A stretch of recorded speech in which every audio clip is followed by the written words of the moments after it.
What it do? What's good, YouTube? It's your boy Nathan here, aka Wonders, and today we are back on another episode of A Black Man Explains. What is it this time? My track, You Are Special. So today it's going to be hopefully a little short. I just want to go over some brief, really cool, interesting things that I did in this track. You can listen to this track on my Spotify, SoundCloud, YouTube. I'll drop the links for those below. But without further ado, for those who haven't heard of it yet, I will play a little demo for you guys. So here we go.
All right, nice and lovely. So the first thing we have on our list of interesting sounds, I'm gonna try to knock over everything. Just what I think was really cool in this track was the chords, the beginning chords themselves. They're all like really unique sounds that sort of blend together. So for instance,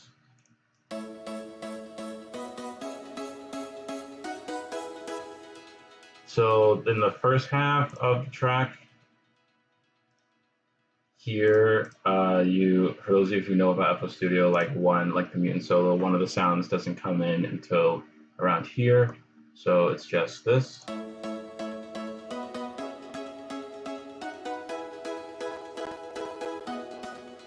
I sincerely hope my CPU doesn't ruin this experience. But yeah, so the first chords is just, and then the next one, this is probably like my favorite one out of all of them, which is from the VST ANA.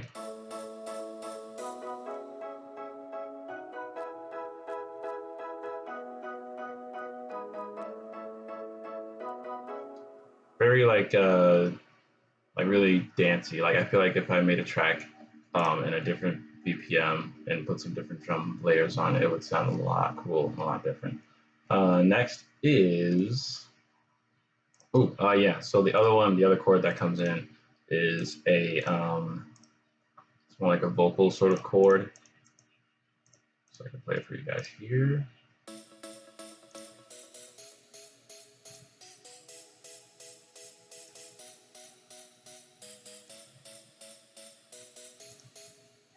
Okay, and then for like the build up, as you heard, or what I like to do is I like to sort of just play one chord through like the second half of it. So going from here, I have to drop.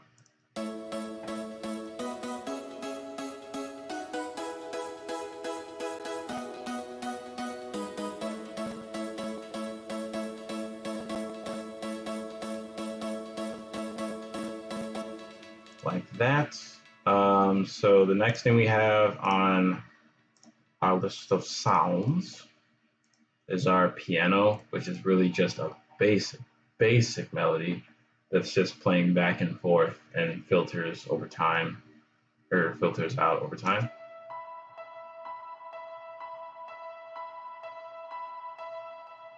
Right, and then we have another piano melody to sort of counter that one. Let me play it from here.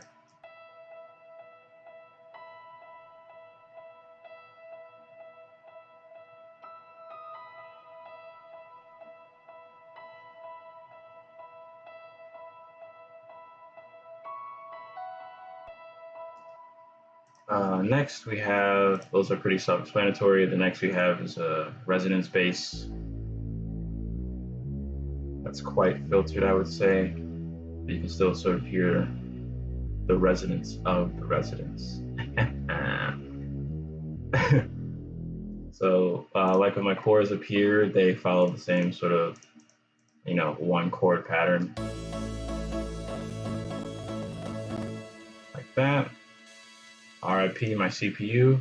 Next we have some ambience.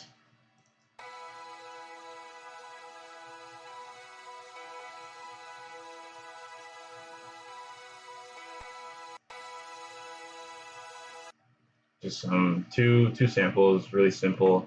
One thing that I find really cool is the ambient loop. It's from like Dubvision's it's from a Dubvision sample pack that they release. And if any of you know, probably none of you don't know, but Dubvision is like my main sort of inspiration for making music or progressive house. So they're a great duo. Next, I want to go over is the snares. I find it really, I don't know, I found it cool when I implemented this snare into the build-up. So I'll just let you guys take a listen.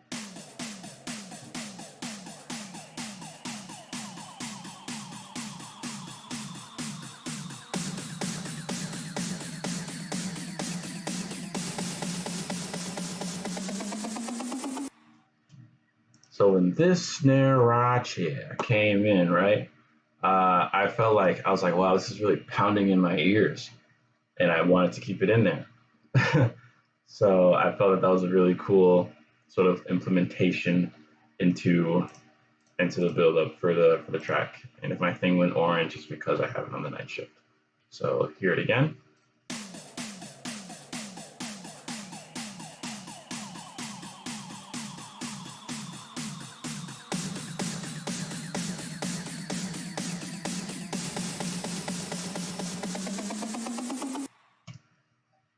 Nice. So down here, it's just a bunch of risers. Not really going to go into that.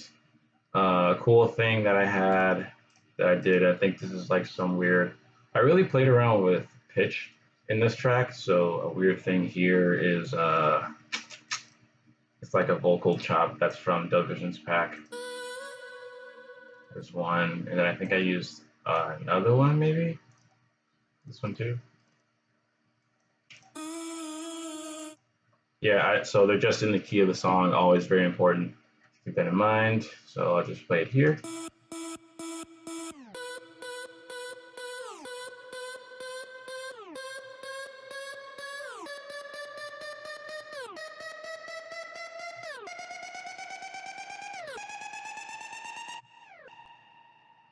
So that's some really cool stuff right there. What I did is that if you take a look at this line here, that is the reverb effect coming into play over time. So that's coming in over here. So I'll play it again for you guys.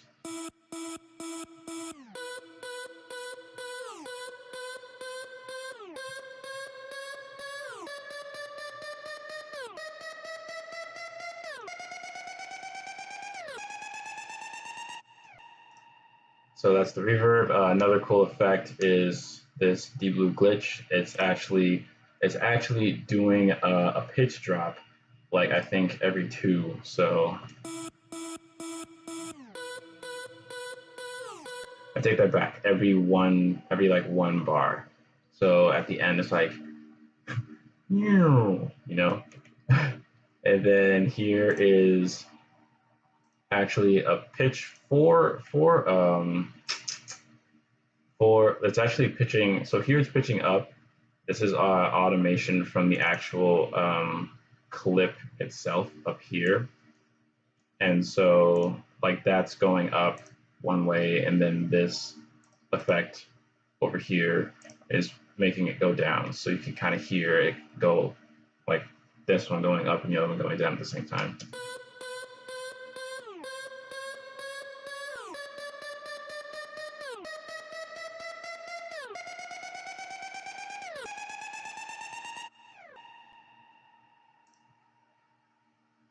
Cool. So that was that. Kind of blanked out for a sec. The next one is another interesting pitch. I think this is just a lead from silent. So let me double check.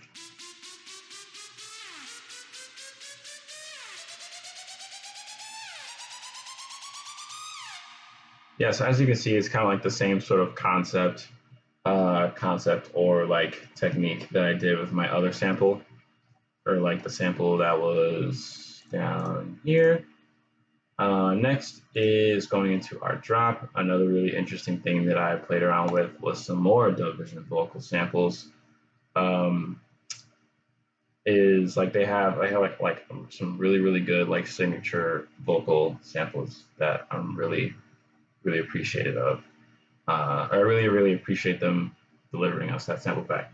But nonetheless, here is what I sort of made.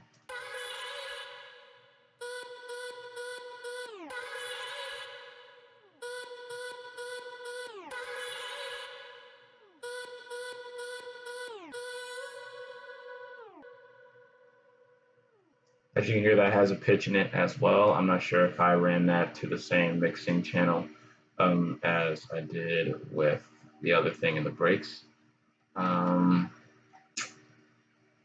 So that's pretty much all the, I guess I want to call it unique sort of sounds that I put into this.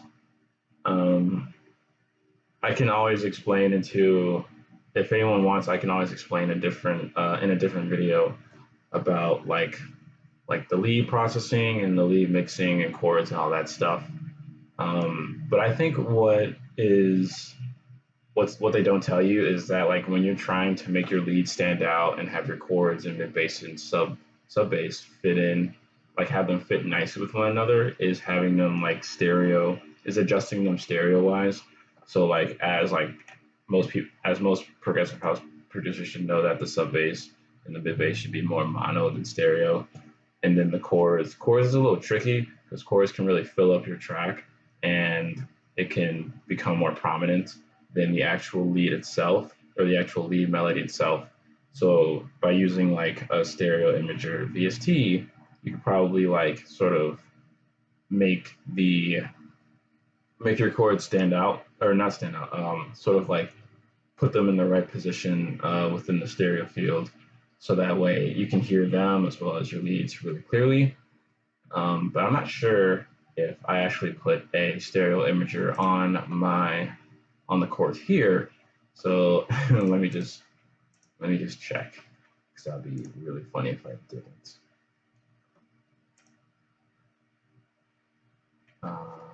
Where's this playing out at? So 26. I'm just trying to show you guys if I did it or not.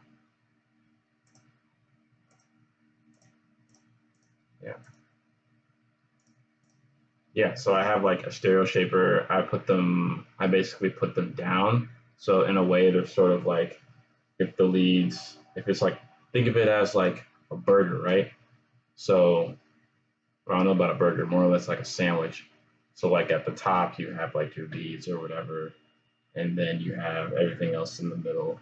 Your meat is your bass, because that's really what helps fill up the track, while everything else is like chords, arpeggiators, and leads. So in a way, chords is like with the, I hope this is making sense, but with that stereo shaper, it's sort of just like the chords I hear, it's just putting it here and like slapping it on, like gluing it together nicely. So I use a free stereo shaper that's kind of nice to use. Another really known one is the Stereo 1 Imager, or S1 Imager Stereo by Waves Audio. That one's very well known. Yeah, so I think if you just sort of play around and really listen and pay attention to what you're hearing with your leads and chords, it'll definitely make a difference, and your music will start to sound a little bit better. Let's see, any more cool things in here? Yeah. So at the end of each drop, I sort of do this weird thing. I hope my CPU doesn't like crash my computer. But yeah, like instead of like playing the actual like whole chord pattern, you could I sort of put like just one chord for like 4 bars, and I feel like it really adds like a sort of intense feel to your track, or to my track at the end of it. So I do that for like the chords, the mid bass, and the sub bass. So hopefully I can play it all. Let's see.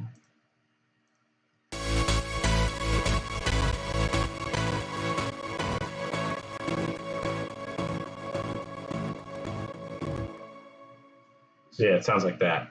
Uh, I don't know what it is about it, just like playing like a constant like one chord like all the time. I tend to do that a lot, and it's really really cool. Um, but yeah, another cool thing in this chord is this LFO for chords that I have, or this preset that I have from my chords. So I think I ran that over here for some reason, or it's somewhere. Oh well, it's somewhere. But yeah, so with that, it's sort of like it gives like a really nice wobbly effect that I really like.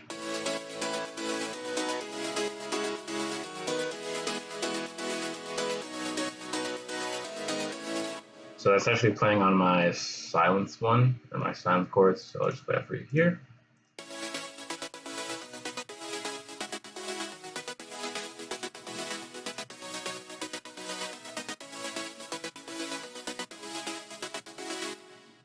So it's cool with the other chords.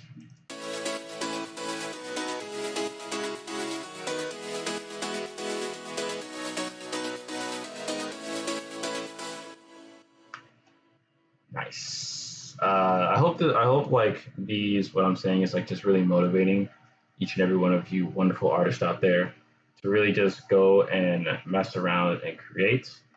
That's really what you should be taking away from my videos, is just, like watching, gaining some knowledge, and just creating your own sound and just playing around. Because that's the thing about music, is that, and art, is that it's free. It's free flowing. You can just do whatever you want with it.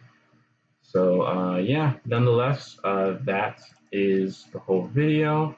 If you want me to go over and explain anything else that I might have missed or that you're really curious about, please let me know, and I'll make a separate video for that. But nonetheless, you guys can listen to the full track with the links below.